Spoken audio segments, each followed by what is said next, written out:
Hey, Pat. All right. April 30th. And my head is in a weird place.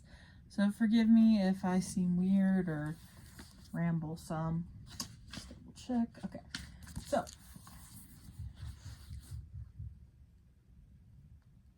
Okay, sorry. Thought someone was knocking for a minute. All right. Into the picture. The things in the picture were moving. Down went the prow of the ship into the waves, and up went a great shock of spray. And then up went the wave behind her, and her stern and her deck became visible for the first time. Lucy felt all of her hair whipping round her face as it does on a windy day. And this was a windy day, but the wind was blowing out of the picture towards them. And suddenly with the wind came the noises, the swishing of waves, the slap of the water against the sides, the ship's sides, and the creaking and the overall steady roar of air and water. But it was the smell, the wild, briny smell, which really convinced Lucy that she was not dreaming. "Stop it," said Eustace's voice, squeaking with fright and bad temper. "It's some silly trick. You two are playing. Stop it. I'll tell Alberta." Ow! The other two were much more accustomed to adventures, but just exactly as Eustace Clarence said, "Ow," they both said, "Ow," too. The reason was that a great cold salt splash had broken right out of the frame, and they were breathless from the smack of it, besides being wet through. "I'll smash the rotten thing," cried Eustace, and then several things happened at the same time. Eustace rushed toward the picture. Edmund, who knew something about magic, sprang after him, warning him to look out and not to be a fool. Lucy grabbed at him from the other side and was dragged forward, and by this time either they had grown much smaller or the picture had grown bigger. Eustace jumped to try and pull it off the wall and found himself standing on the frame. In front of him was not glass, but real sea and wind and waves rushing up to the frame as they might to a rock. He lost his head and clutched at the other two who had jumped up beside him. There was a second of struggling and shouting, and just as they thought they had got their balance, a great blue roller surged up around them, swept them off their feet, and drove them down into the sea. I'm sorry, I read that really, I was messing up constantly. The Voyage of the Dawn Treader. Why do you think Eustace's first reactions are to think the others are tricking him and then to smash the picture? Why is it impossible to get back into Narnia the same way twice? Okay, so why was his instincts thinking they were tricking him? Because probably he's used to being judged and bullied and made fun of, and so he's just assuming that they're going to do the same. I mean, that's typically why we assume something is it's our norm. It's what we're used to. I mean, and so, but the fact that he wants to smash it, I mean, anger definitely is a reason, but maybe, just maybe, the reason he wanted to smash it was this was his chance to try and stand up for himself. And he thought that's what he was doing.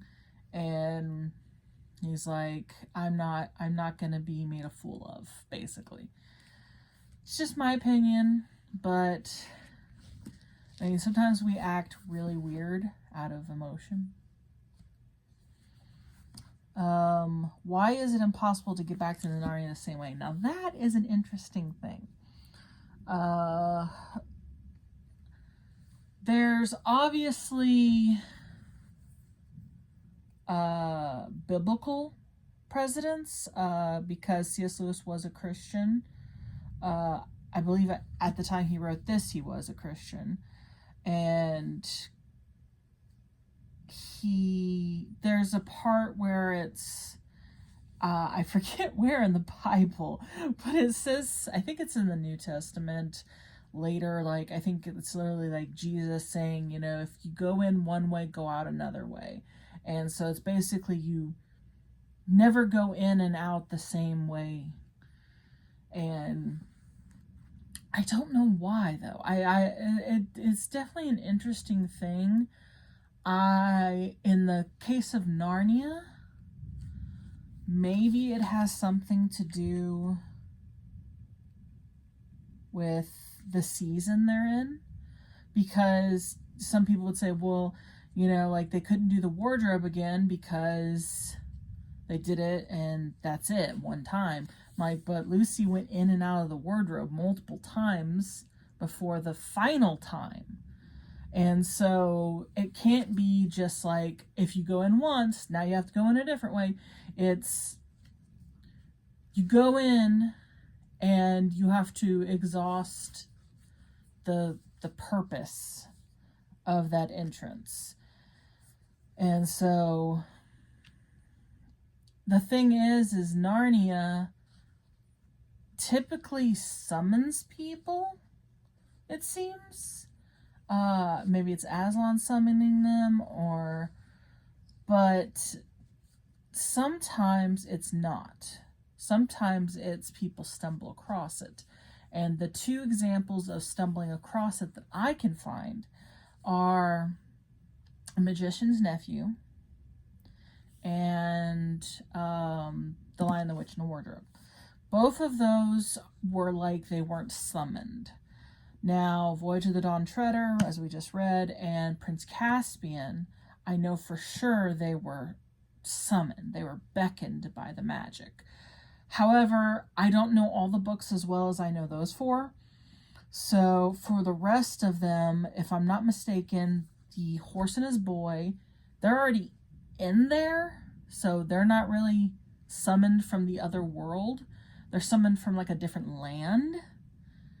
And so that's different. And then the Silver Chair, I've only read that once. And I do not remember how they get summoned. But I'm pretty sure they're summoned as well. I don't think they stumble across it. I could be wrong. And then the last battle,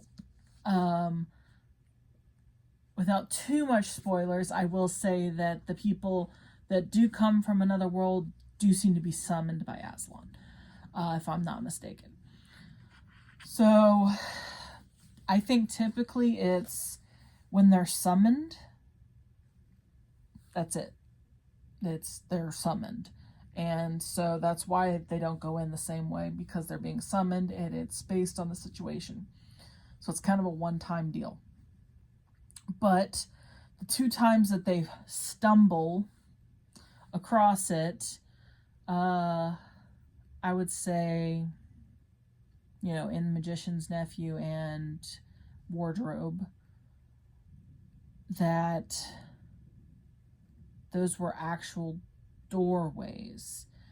The weird thing is that the wardrobe quit working. So again, these all contain spoilers. So I will say that there's a connection between the first book, Magician's Nephew, chronologically first book. Let me get that straight. And then the Wardrobe, there's a connection, and I feel like the wardrobe's purpose was fulfilled, and that was all it was needed, because I don't think the wardrobe ever comes back into it in any fashion. I could be wrong, but I don't think it does. It's just my opinion, though.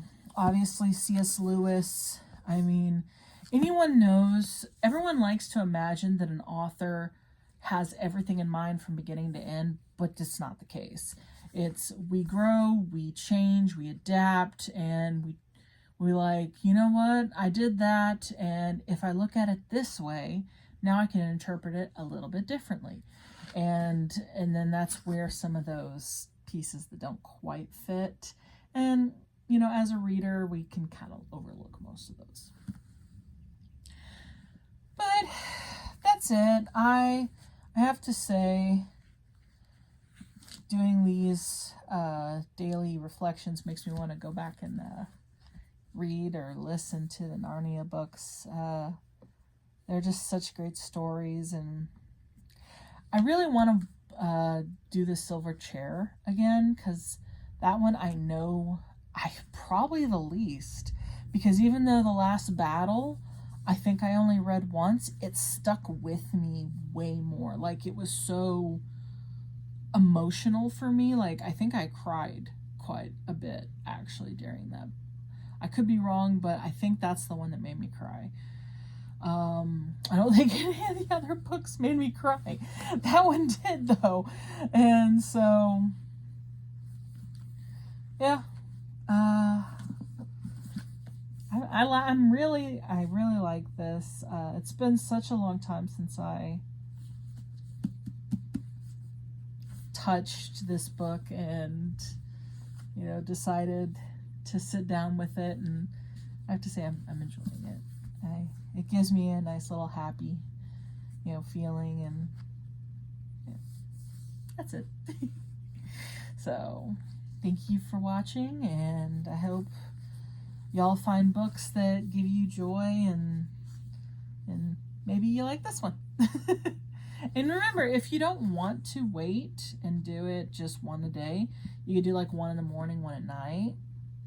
You know, I mean, I like the daily, and then if I wanted to do something else, then I would find a different devotional, like one for the morning, one for the night. That's a lot for me. I have a hard time just being diligent enough to do the one, but ideally I would like to do more. But until next time, howl at the moon. Bye.